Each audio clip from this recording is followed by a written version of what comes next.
Al Derecho y al Revés, un programa de radio que aborda diferentes temas con una perspectiva amplia y siempre fomentando el debate respetuoso de posturas diversas.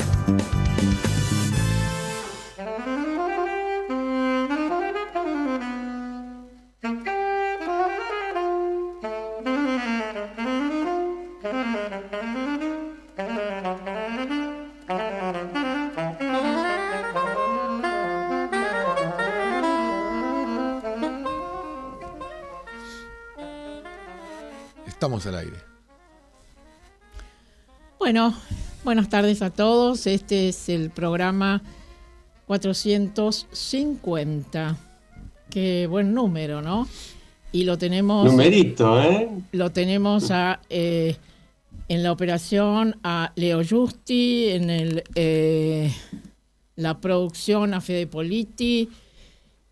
Los teléfonos los repetimos siempre. Llámenos y díganos lo que se les ocurra. Y si es bueno, mejor. 3987-4117-4118 o el WhatsApp 1155759133. Hoy tenemos un par de novedades en relación al equipo. Mercedes no puede venir, tampoco se puede comunicar. Alejandro sigue en el exterior, pero lo tenemos acá apantallado. Y tenemos en vivo y en directo, ustedes no lo van a poder creer, lo tenemos a Carlos March, el verdadero, grande Carlito, el auténtico, muy el bien. único. El chileno. Chileno, argentino, Sí, del mundo. porteño, provinciano, el Carlos March imparable. Y bueno, pero también tenemos que decir que nos ha pedido, pero no vamos a dejar que cumpla eso, nos ha pedido hablar poco porque está con un tratamiento odontológico, pero le pedimos que aunque sea por escrito muestre alguna pancarta con consignas alentadoras, esperanzadoras, de esas que a él le salen naturalmente, así, bueno, justifica su presencia en este lugar. Además, y termino con esto y les doy la palabra, quiero recordarles que fue Carlos March, el queridísimo Charlie, el que me acompañó en la presentación de mi libro en la Feria del Libro, La Silla de Mimbre. Su actuación fue fantástica. Estoy recibiendo muy buenos comentarios del libro, pero también buenísimos comentarios sobre la presentación de Carlos March, y no sé si se lo he dicho a él, pero creo que acá lo dije y lo voy a repetir. Tengo ganas de contratarlo como presentador oficial. Presentador, no vocero. Vocero es otra cosa. No. Además hoy... No, además vocero, el problema de vocero es que después termina siendo jefe de gabinete y se arman unos problemas, Marta, que tratemos de evitarlo, por favor. Sí, pero Bueno. depende mucho del autor, la presentación del libro, así que te agradezco, Marta. Bueno, gracias Charlie por estar acá. A ver, Marta, Alejandro, te hago un comentario. ¿Cómo Sí. empezamos? No, quiero hacer un comentario en primer lugar porque es una cifra redonda y en general recordamos siempre la historia de este programa. El actual equipo lleva 313 programas, nada menos, y antes que eso, con el querido Alfredo Popriskin y otros amigos, para los cuales vaya mi abrazo, para Alberto Buceto también, y Alfredo un abrazo al cielo, porque realmente siempre lo recordamos. Iniciamos esta suerte de patriada que invitaba a pensar, invitaba a debatir, invitaba a abrirnos a todas Perdón, las ideas. ¿dijiste patriada o patada? No, patriada. Pero buenas patadas que se dan desde acá, a la realidad, a esa realidad que tanto nos conmociona a veces y nos entristece. Sí, yo creo que básicamente también lo que tratamos es de transmitir la posibilidad de cambiar esa realidad la necesidad de pensar, la necesidad de abrir la cabeza, ¿no? La necesidad de salir de esta lógica tan terrible del enfrentamiento del blanco y del negro. A mí este viaje que estoy terminando en este momento en Madrid me permitió constatar una vez más que no se vive en todo el mundo como en la Argentina, a pesar de que por supuesto hay conflictos, hay problemas, hay graves problemas globales, hay graves problemas locales en muchos países, pero no hay ese clima de tanta violencia, de tanta cerrazón, de tanto descarte del otro, ¿no? Y me parece que es algo que hemos intentado en el programa, por eso quería mencionarlo. 450 es una cifra, y es una satisfacción poder seguir abriendo un poquito para que penetren las ideas, ¿no? Y generando propuestas de debate.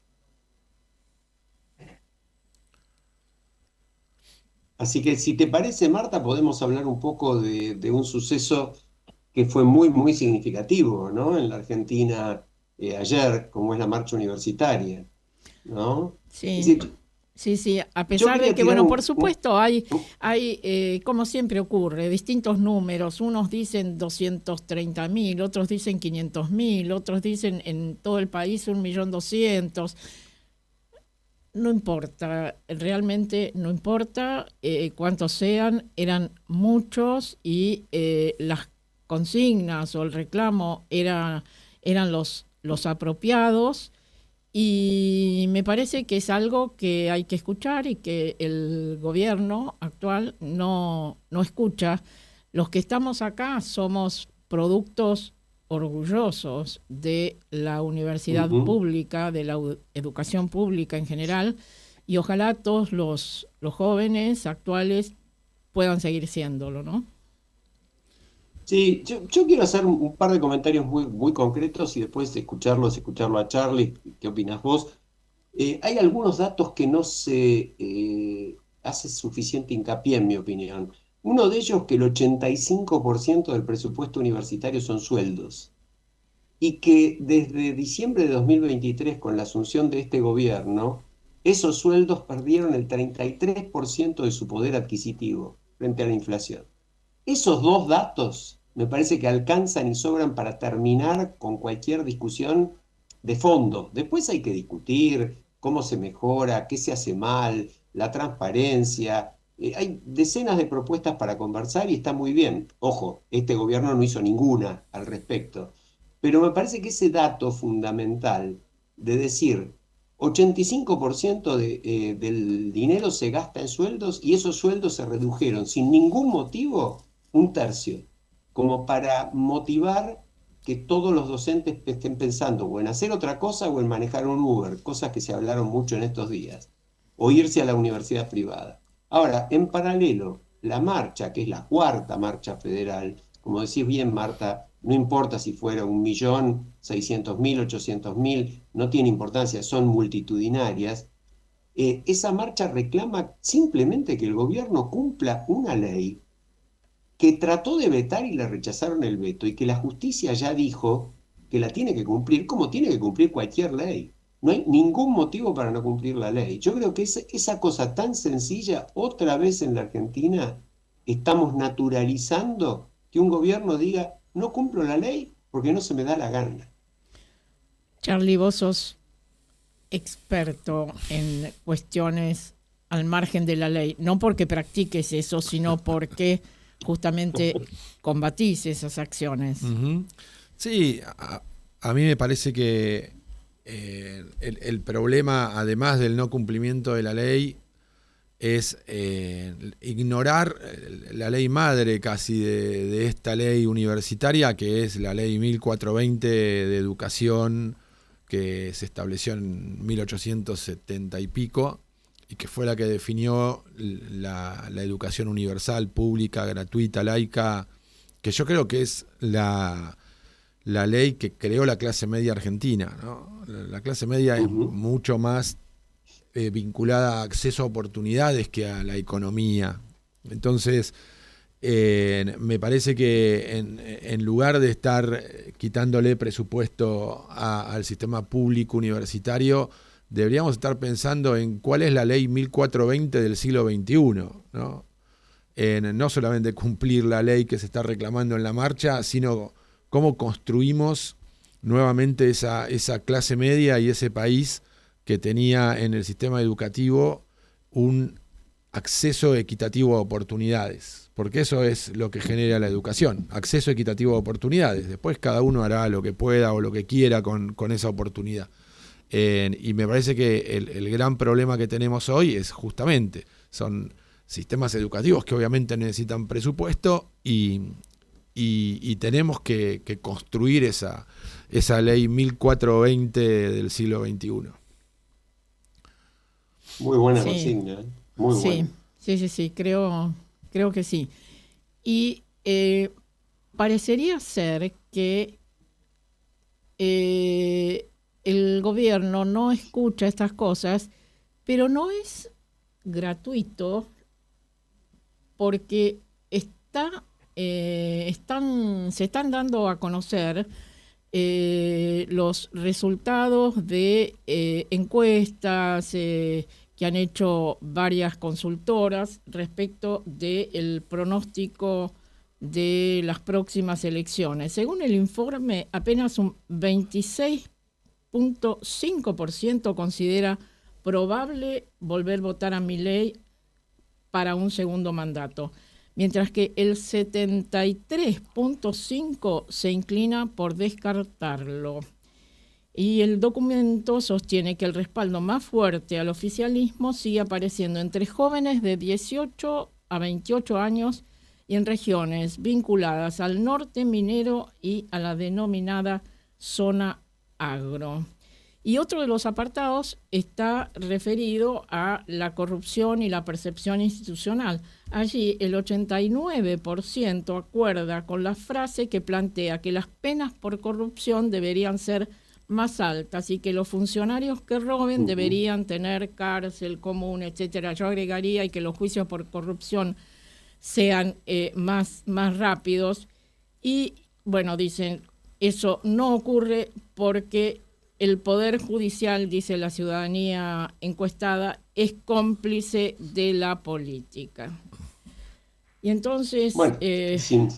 llegamos a una sociedad atravesada por el pesimismo, pero todavía sin una alternativa política capaz de capitalizar ese descontento, ¿no? Sí, a mí se me ocurre, porque en paralelo a lo que vos mencionas, Marta, esta semana se conoció también el ranking de presidentes latinoamericanos. Recordemos que Milei estuvo en los primeros puestos durante su primer año de gobierno y aún hace pocos meses en el de toda Latinoamérica estaba, digamos, en mitad de tabla. En este momento está 16 sobre 18 en imagen. Es decir, es interesante, encabeza Claudia Sheinbaum de México, que tiene casi 68% de aprobación, Bukele de El Salvador, fíjense las contradicciones Sí. ideológicas, que tiene 67%, y el presidente de República Dominicana, Luis Abinader, tiene el 60%. Milei tiene imagen positiva 34,8, negativa 63, y está apenas por arriba de Delcy Rodríguez y del presidente de Perú, que ya sabemos lo desprestigiado que están los presidentes de Perú en los últimos años. Es un dato muy, muy significativo, que agrego a lo que vos decís, y me da la sensación de que si no hay una salida que de alguna manera contemple, porque lo que está pasando, que lo vemos explicado por la mayoría de los economistas, es un país donde 2 o 3 sectores muy pequeños, minero, petrolero, etcétera, están yendo pum para arriba, pero todo el resto está yendo pum para abajo. Esto es muy fuerte. Estamos en una situación de morosidad, por ejemplo, de deudas de las familias con los bancos, que es la mayor desde 2004. Hace 22 años que no había tantas deudas con los bancos para pagar tarjeta de crédito, para pagar préstamos mínimos. Entonces, yo creo que esta situación es sumamente delicada y se suma, por supuesto, la incidencia de episodios como los tristes del jefe de gabinete, que cada día sorprende con algo, porque ayer hubo un detalle sobre, ya ni recuerdo qué era lo que pagó en efectivo, todo cash parece este muchacho, ¿no? Y hoy resultó que además se había ido a un hotel de súper lujo 2 veces, fin de año del 2024 y del 2025, en Gualeguaychú también. Hay un Bueno, artículo de este fin de semana en Ideas de Sergio Supo, que es un analista político muy perspicaz. El título lo dice todo: Ser y parecer, un mandato imposible para Adorni. Porque finalmente de eso se trata, ¿no? Sí, además, sí. yo creo que los gobiernos tienen una legitimidad de origen y una legitimidad de gestión. La legitimidad de origen de Milei, que es el voto obtenido, el 56% obtenido en el balotaje contra Massa, en realidad es producto del hartazgo, ¿no? Milei obviamente representa ideológicamente a una porción de la sociedad, pero es un producto masivo montado en el hartazgo de la gente. Y la legitimidad de gestión yo creo que depende cada vez más, y por ese origen de hartazgo, de la paciencia colectiva, ¿no? Entonces me parece que hoy el gobierno, o durante este tramo de gobierno, han hecho muy poco para alimentar esa paciencia que en definitiva legitima a este gobierno. Y bueno, en las encuestas se está viendo, ¿no? Es decir, la gente se vuelve a hartar. Entonces creo que hay que reflexionar un poquitito desde el gobierno acerca de, bueno, qué se requiere o para extender la paciencia de la gente, o para que la gente empiece a convertir esa paciencia a partir de las políticas públicas en hechos, ¿no? Que le pongan rumbo a la economía y al bienestar de la sociedad. Mencionaste una palabra que es clave, que es gestión, ¿no? Y yo traje para mostrarles y para leer algunos párrafos. Este no es un libro reciente de Tomás Abraham, sino que es del año, creo, 2012. Miren, acá hay algunas marcas que yo voy poniendo ante cosas que me parece que tienen tanto que ver con la realidad actual. Y él, en relación al tema gestión, dice: la palabra gestión no es un capítulo de los libros sobre gerenciamiento, es algo más que eso. Es la interpelación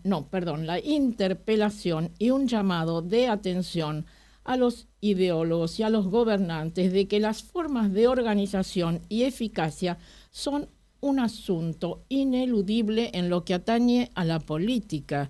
Y en algún lugar dice: el que está en política y desprecia la gestión no entiende nada de política.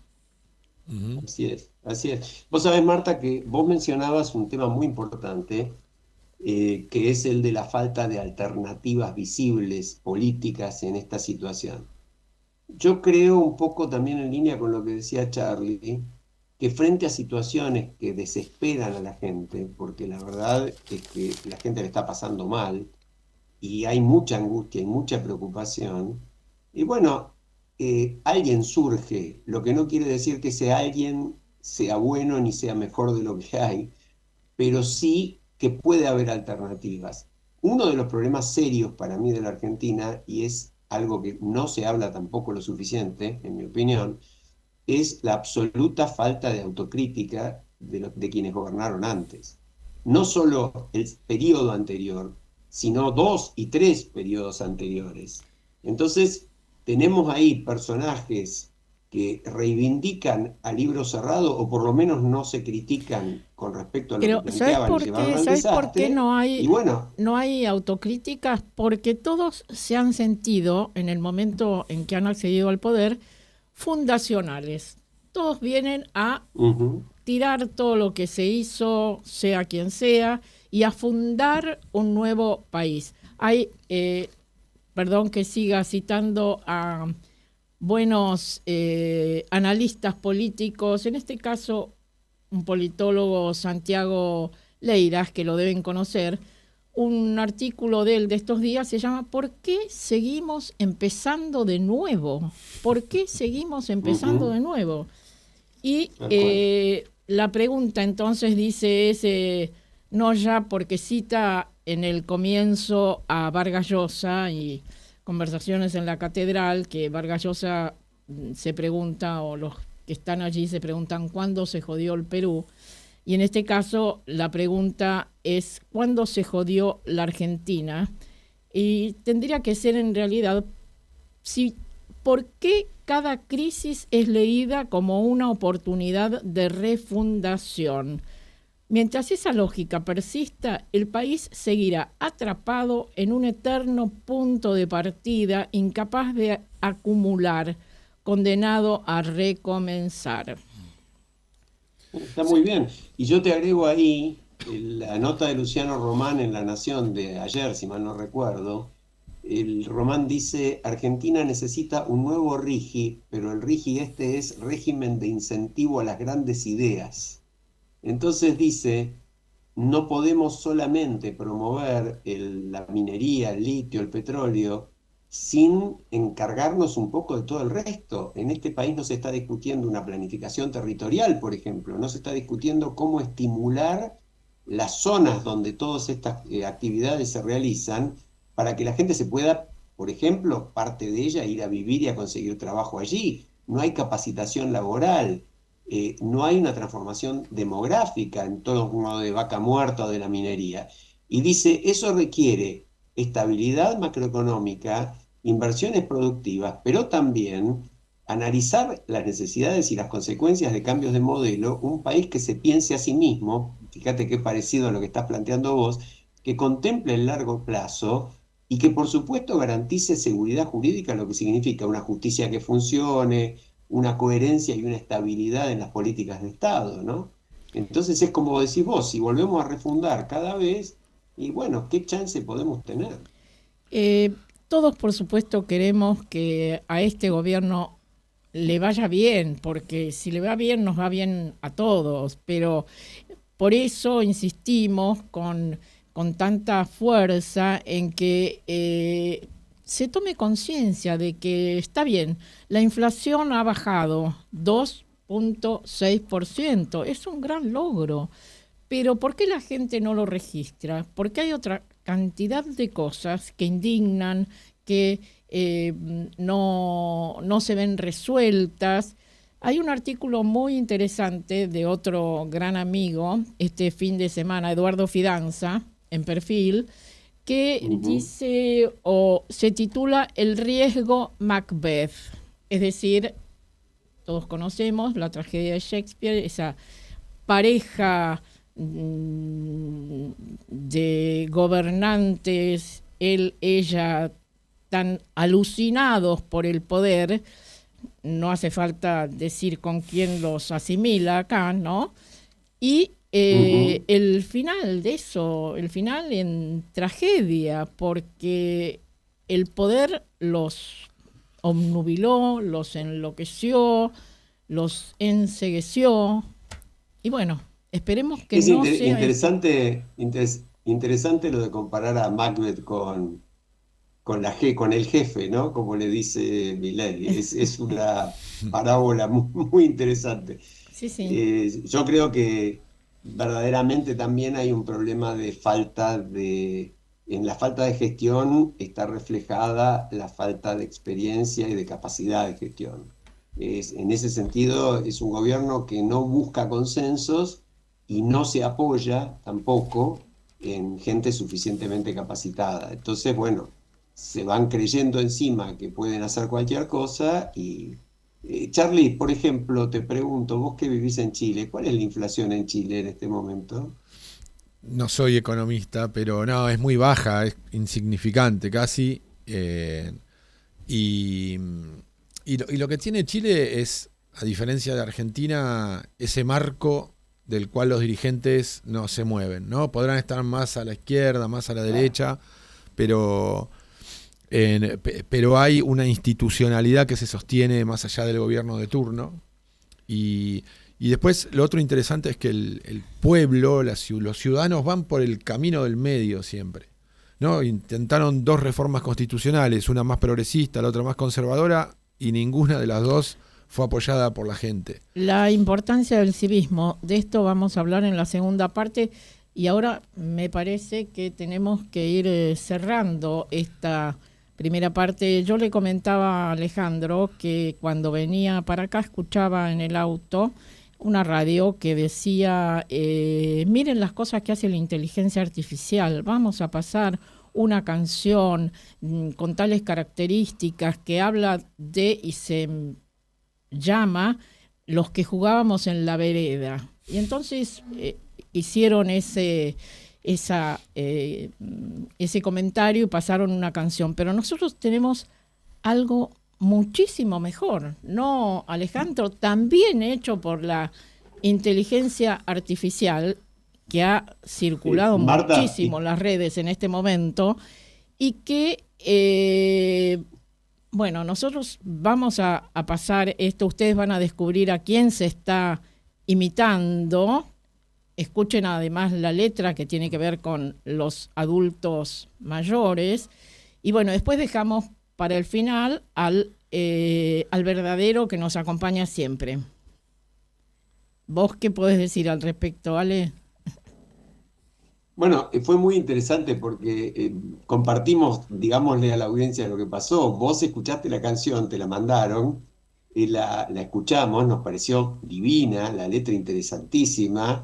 La imitación, después hablaremos de eso, no era tan buena, pero sí, la canción era muy buena, punto tal que todos salimos a googlear si efectivamente este gran artista había compuesto esa canción. Tampoco la compuso, pero decidimos pasarla como una muestra de lo que se puede hacer con inteligencia artificial, porque verdaderamente vale la pena. Vamos, vamos.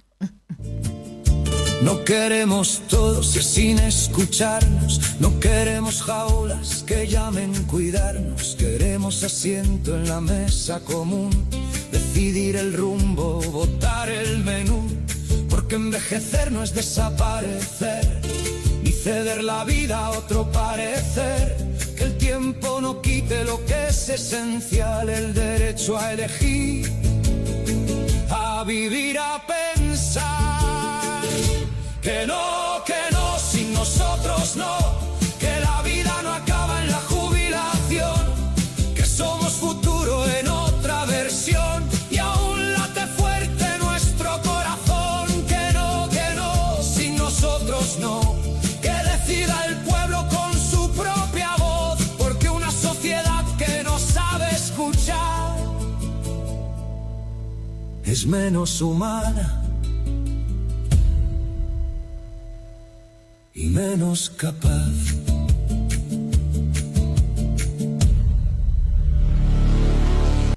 Acompaña a la arquitecta Cintia Pérez a recorrer edificios emblemáticos de la ciudad de Buenos Aires en la 4ª temporada de Espacios con Alma y Música, un programa que une la arquitectura, la historia y la música.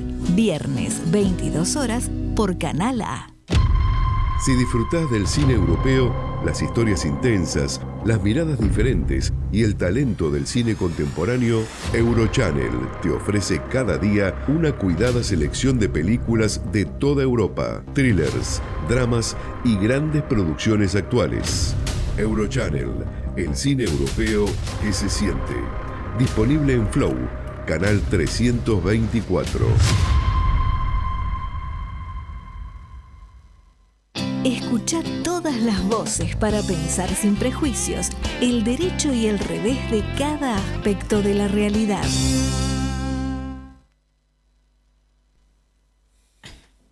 Que no, sin nosotros no. Qué bueno el título, ¿no? Qué bueno el título de la inteligencia artificial. Pero esto también hay que decírselo a la inteligencia artificial. Escúchame, piba, que no, sin nosotros no, ¿eh? Tal cual. Sí. Vos sabés que hoy hay una cosa muy, muy interesante, no sé si ustedes la llegaron a ver, habrá que estar atentos a la próxima encíclica que está por firmar el Papa León XIV, pero hubo una especie de anticipo. Ustedes saben que León XIV es un hombre que, por ejemplo, tuitea, que está muy activo, y él denuncia la evolución inhumana de la relación entre la guerra y las nuevas tecnologías, y habla del rol de la inteligencia artificial en la guerra y advierte sobre cómo orientar la tecnología hacia un sí radical a la vida. Me pareció sumamente valioso, ¿no? Creo que hay que seguirlo al Papa. Está en la línea que tenía Francisco, profundizando algunas cosas, así que va a haber que estar atento a esta encíclica nueva.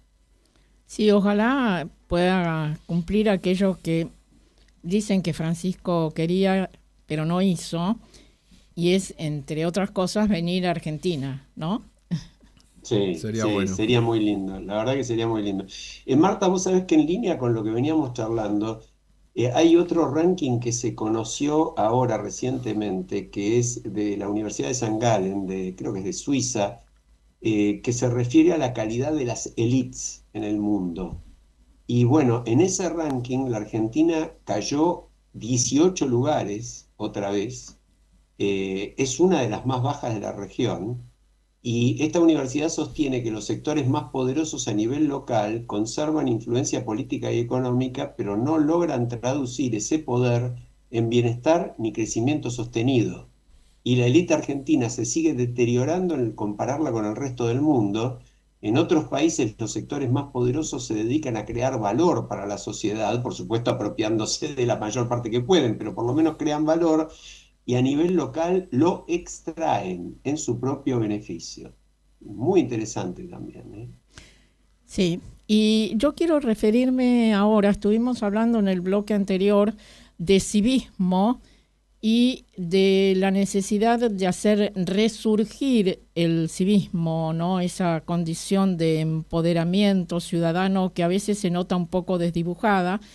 Y se nota desdibujada, entre otras cosas, porque es como que la prensa no se hiciera eco de la cantidad de cosas que se hacen desde la sociedad civil, porque está metida en otras cosas. Y quiero citar entonces un artículo que salió esta semana de Beltrán Gambier, que es un abogado argentino, activista cívico y promotor cultural, radicado en España. Fundó la revista Intramuros, que trata de biografías, memorias, etcétera, y es miembro fundador de Transparencia Internacional de España, ¿no? Y él habla justamente de la prensa y la sociedad civil. El aporte sostenido de los medios a la visibilidad y desarrollo del civismo es clave cuando la acción gubernamental resulta insuficiente. ¿Por qué la prensa debería contribuir? Bueno, la primera razón es que los gobernantes solo fingen que les interesa el civismo, entre otras cosas. Y la segunda razón es que la prensa y las organizaciones de la sociedad civil tienen muchas veces intereses comunes. Por ejemplo, lo que tiene que ver con cuestiones de fiscalización de la cosa pública, acceso a la información, etcétera, en la tarea en general de administración y gobierno. Y entonces él plantea como una cuestión un poco utópica que estas organizaciones de la sociedad civil con los medios vean la posibilidad del uso de espacios para dar a conocer sus pronunciamientos y su actividad, y algunos dirían, bueno, pero la prensa es una actividad lucrativa, las organizaciones de la sociedad civil no. Bueno, dice, el buscar una salida superadora, y además termina con un pensamiento que todos podemos decir quién lo dijo en su momento, que hay que hacer cosas distintas para empezar a ver resultados diferentes, ¿no? Bueno, y además quiero proponerles que lo invitemos a Beltrán Gambier en alguno de los próximos programas. Él está radicado en España, pero lo podemos contactar. Vos lo conocés, ¿no, Charlie? Sí, lo conozco. De hecho, hemos compartido alguna cena en Madrid, porque como bien lo describe el artículo, él es un militante cívico y el tema que toca es clave, ¿no? A mí me tocó dirigir Poder Ciudadano, no sé si lo conocés, Marta. Algo, sí, recuerdo. Organización que Marta ayudó a fundar, y tuvimos mucha interacción con los periodistas, pero también con la empresa periodística, con el medio. Yo recuerdo, por ejemplo, que se firmó un contrato con Perfil Libros, y de ahí surgió el Quienes Quieren la Justicia, un banco de datos de jueces. Exacto. El diario La Nación nos imprimió gratuitamente cuando hacíamos el banco de datos de la política antes de las elecciones para promover el voto informado. En los talleres del diario La Nación se imprimieron ejemplares para distribuir gratuitamente en un par de elecciones. También el diario La Nación, junto con el periodista Luis Majul, se impulsó dos iniciativas populares, la que derogaron las jubilaciones de privilegio, que después la veta Duhalde, pero la única ley que sale por iniciativa popular, que es el hambre más urgente. Entonces, el periodismo entendido como un servicio público es clave para la sociedad civil porque permite masificar, ¿no? Hubiese sido imposible. Exactamente. La sociedad civil no tiene esa posibilidad de amplificar su voz, y esto sí lo puede hacer el periodismo, y como vos decís, lo ha hecho en otras oportunidades, y por supuesto hay algunos periodistas que hacen cosas increíbles en este momento, y podemos mencionar a nuestros amigos Hugo Alconadamón, también Claudio Saboya, Daniel Santoro, lo que ha hecho en la causa Cuadernos, etcétera, pero se necesita... Diego Cabot, Marta. Diego Cabot, sí. Diego Cabot, Diego Cabot, sí. Se necesita más interacción, un vínculo más cercano entre civismo y prensa, ¿no? Sí, sin duda. Y quisiera nombrar a Julio Sayer, presidente del diario La Nación, que no hace periodismo, sí, tal cual, pero sí ayuda muchísimo a la sociedad civil, acompañando desde la Fundación La Nación, cediendo muchas veces espacios para solicitadas gratuitas a las organizaciones sociales. Así que es una figura que no firma artículos, pero sí pone a disposición de la sociedad civil un medio de comunicación como el diario La Nación.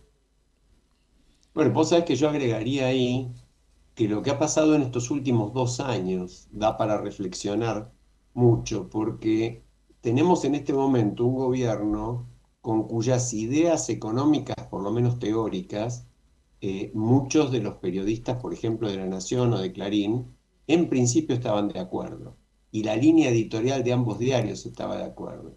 Pero sin embargo, los dos medios y muchísimos de sus periodistas, no solamente los que mencionó Marta, que son personajes casi heroicos, digamos, del periodismo, que van a seguirlo haciendo sea quien sea el gobierno, sino muchos periodistas de esos medios y de otros medios han mantenido una independencia y una búsqueda de investigación, de verdad, digamos, de demostrar lo que verdaderamente pasa, destacable, verdaderamente destacable, sobre todo porque no es que estaban en la oposición al gobierno como tal, simplemente estaban en la defensa de las instituciones, en la defensa de lo mismo que estaban diciendo 2 años, 4 años, 5 años antes, ¿no? Eso me parece que es un valor a destacar. Por eso resulta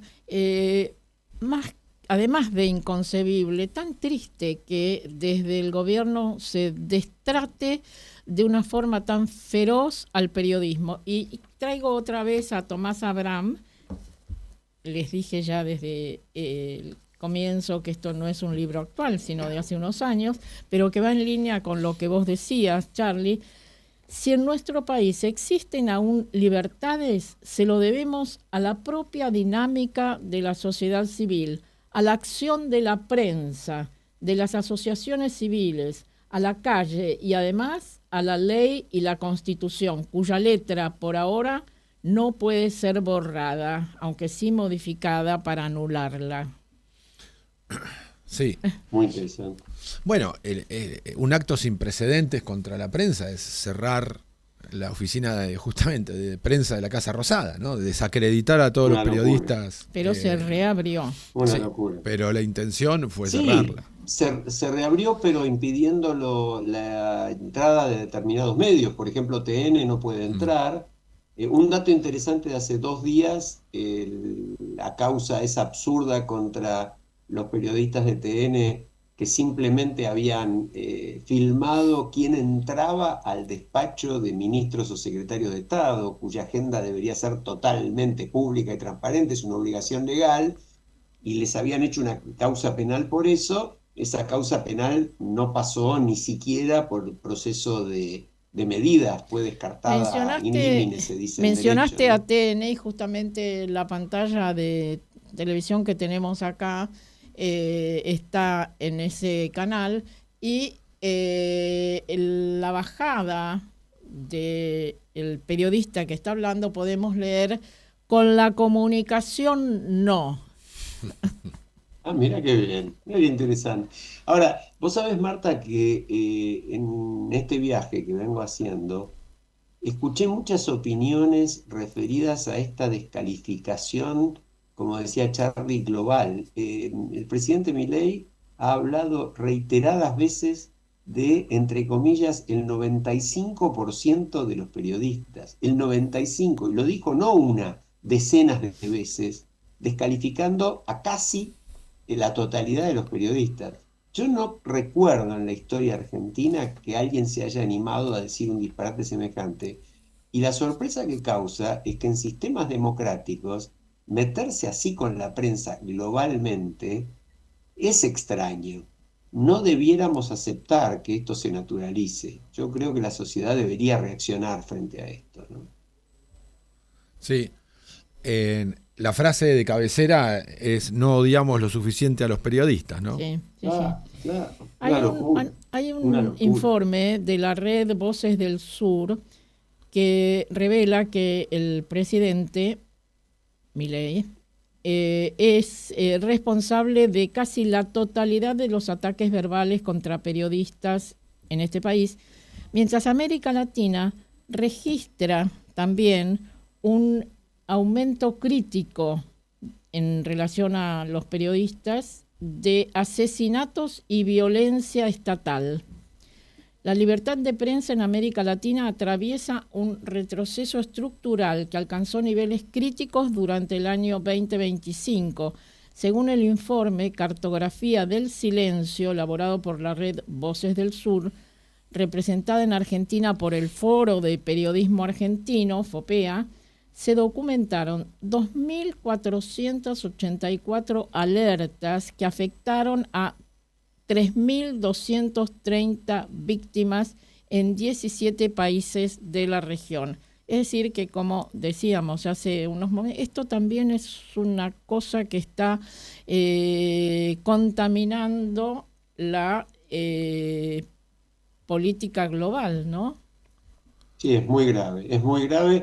Y yo quiero destacar que el periodismo cumple su rol, por ejemplo, en materia de denuncia de la corrupción, y sobre todo en este último tiempo, sin mirar quién es el corrupto, qué es lo que tiene que hacer. Por ejemplo, destaca el tema Dorni sin ninguna duda, otros actos de corrupción del actual gobierno sin ninguna duda.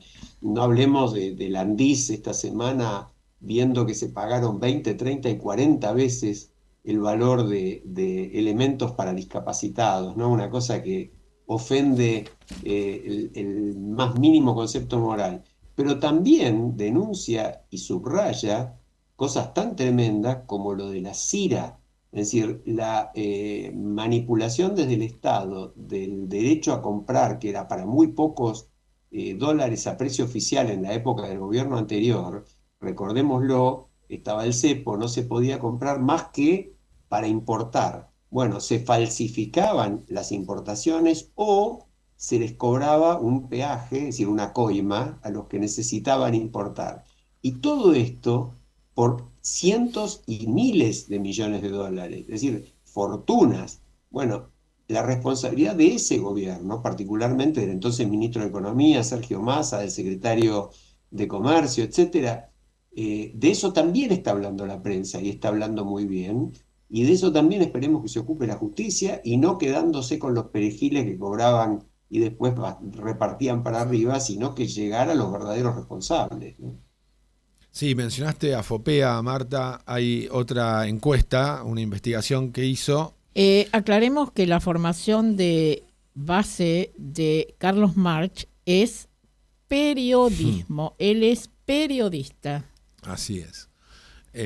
No me voy a poner corporativo, pero FOPEA, que es el Foro de Periodismo Argentino, dice que durante el año pasado, el 2025, se registraron 278 agresiones contra trabajadores de prensa en Argentina, un aumento del 55% respecto al año 2024, constituyendo la cifra más alta en 18 años, con Javier Milei como principal responsable de 119 de esos 278 ataques. Qué barbaridad, qué barbaridad. ¿Qué Marta, pasa? Perdón, una sí, pregunta, dale. ya que lo tenemos acá en vivo y en directo. ¿Cómo es este tema en Chile? ¿Qué pasa con este tema en Chile? No, Chile es muy institucional, es muy institucionalista, con lo bueno y lo aburrido, ¿no? Para la lógica argentina que tiene ser institucionalista, pero no, hay respeto, hay códigos que no se rompen y como digo, hay un marco que se respeta. La dirigencia en ese sentido cumple las formas, por lo menos. Es importante. Es importante. Bueno, Sí, en Uruguay yo ya. creo que Uruguay es otro ejemplo también a imitar en relación a esto, ¿no? Sí. Yo Sí, creo que... sí, y te digo, por ejemplo, se habla mucho en la Argentina, he leído muchas veces de escándalos de España. Yo en este momento estoy en Madrid.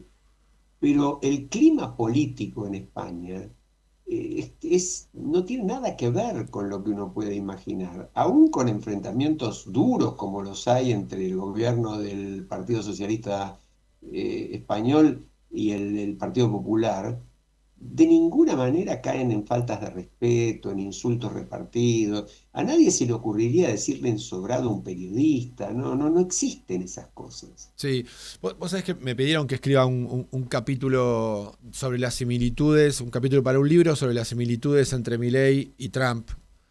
Y una de esas coinciden ambos en agredir permanentemente a la prensa, pero no solamente con insultos, digamos, también se le quita presupuesto público Claro. a los medios de comunicación, se judicializan denuncias, entonces Sí. se va restringiendo el espacio de la libertad de prensa, no solamente con ataques verbales, sino también con el poder del Estado contra los medios de comunicación.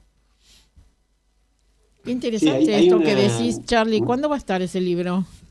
Se va a imprimir en Colombia porque es una recopilación que está haciendo León Valencia, que es un referente colombiano que estuvo muy involucrado en los procesos de paz allí en Colombia. Entiendo que está en imprenta, así que calculo que a lo largo de este año saldrá este libro. Tengo un excelente presentador, si te interesa, para recomendarte. Se lo recomendamos a León. Si me dejan, aprovecho y hablo de un libro del que tomé conocimiento aquí, que salió hace un mes en España. Ah, Me pareció muy interesante, a pesar de que el título parece el plagio de una antiquísima obra argentina. El título es Civilización o Barbarie, no y barbarie, o barbarie. La batalla por el futuro de la humanidad. Es un libro de Alan Barroso, un joven politólogo español, y es una invitación a recuperar la imaginación política y defender las instituciones que hacen posible la vida en común. Menciono muy brevemente, dice, no estamos debatiendo entre sistemas económicos alternativos, estamos en algo mucho más básico, defender los últimos restos de vida civilizada, la posibilidad misma de lo común, de lo público, de lo compartido, frente a una barbarie que avanza sin siquiera necesitar una ideología clara.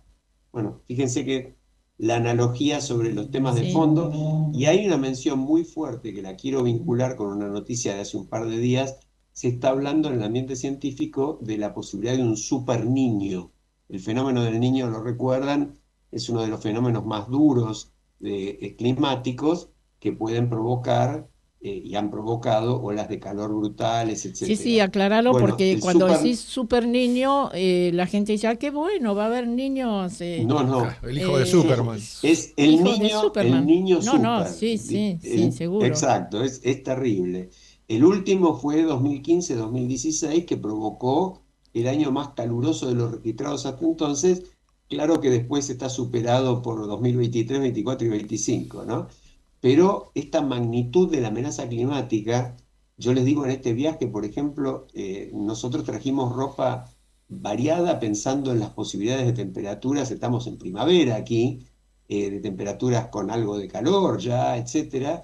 Y bueno, en este momento tenemos 9 grados en Madrid, por ejemplo, y estos días hubo una suerte de ciclogénesis, no como la de Buenos Aires, pero de lluvia, sol, con frío, y de repente salía el sol y levantaba 10 Acá grados en la este temperatura. momento tenemos 13 grados, pero se justifica, es otoño ya Claro, tal avanzado, cual, se pero tuvimos justifica. días de mucho calor, no hace demasiado, y bueno, así estamos, ¿no? Bueno, en el libro del que hablaba, con esto cierro, justamente Barroso habla de que el tiempo se agota para que tenemos una década a lo sumo para cambiar el rumbo del cambio climático y que lo que viene, bueno, puede ser lo que ya estamos viendo, ¿no? Estos ciclones, estas precipitaciones interminables, lo que pasó en Mar del Plata hace pocos días, en la costa argentina. Esto es algo que empieza a convertirse en Y habitual en muchos lugares del mundo. allá en España, en Valencia, no hace mucho. Tremendo, tremendo. Sí, sí, sí, tal cual. Y fue eso, una ciclogénesis, exactamente igual. Charlie, Así que bueno, que aprovechemos la oportunidad que nos da la ciencia y los avances para defender estas ideas y tratar de que la dirigencia, en lugar de estar pensando cómo hacen para destrozar a sus rivales o generar otra guerra o cosas por el estilo, se dediquen a salvar a la humanidad, ¿no? Sí, es una agenda complicada. Pensemos que la asamblea que aborda el tema de cambio climático en el marco de Naciones Unidas, las famosas COP, ya van por la COP 30, se hace una vez por año, van 30 años y la verdad que los avances han sido mínimos. Entonces, me parece que aprovechando el número redondo de 450 programas y 30 COP, podríamos analizar cuáles han sido las debilidades de todo este proceso, en qué se ha avanzado, en qué no, y realmente hacer un replanteo para que ese espacio de las COP empiece realmente a generar algún tipo de cambio sistémico, más allá de estos cambios puntuales que se han generado. Entonces, me parece clave poder hacer un balance de todo este proceso y que realmente los próximos, como decís vos, Alejandro, 10 años, porque no queda mucho más, se empiecen a tomar realmente medidas estructurales en relación a los daños que genera el cambio climático. Yo no sé, Charlie, si te acordás, hace unos años, unos cuantos años, el gobierno inglés le encargó a su canciller, creo que era un economista, no me acuerdo si era Brown el nombre, ahora no lo recuerdo bien, le encargó un estudio sobre los costos de prevenir el cambio climático con un esfuerzo global. La conclusión principal del estudio es que el mejor negocio para la humanidad desde el punto de vista de la rentabilidad era justamente combatir el cambio climático, que no era solamente un problema de supervivencia, etcétera, era un negocio, el mejor de todos los posibles. hay que repetirlo esto, para que los supermillonarios del mundo, que cada vez son un poco más y mucho más ricos, tomen conciencia de esto y hagan lo que el mundo espera. Sí, además hay un estudio, creo que de los bancos suizos, que dice que más del 70% de la economía depende de los bienes naturales. Entonces, estamos, si no lo hacemos por convicción, aunque sea, hagámoslo por interés. Exacto, exacto. Sí, sí, bueno, es lo mismo que planteamos, por ejemplo, cuando el presidente dice, yo no voy a prescindir de mi jefe de gabinete porque no voy a permitir que la prensa me lo eche, y no se está fijando en que desde su propia concepción para la seguridad jurídica, para las inversiones, para todo lo demás, es un verdadero desastre tener este jefe de gabinete, más allá de la corrupción, más allá del derecho, más allá de la justicia. Sí. Bueno, nos están haciendo señas de que nos tenemos que ir. Y ahora sí, nos vamos con el verdadero, nos vamos con el Nano Serrat, que nos dice, como siempre, nos hace tomar conciencia de que nunca es triste la verdad, lo que no tiene es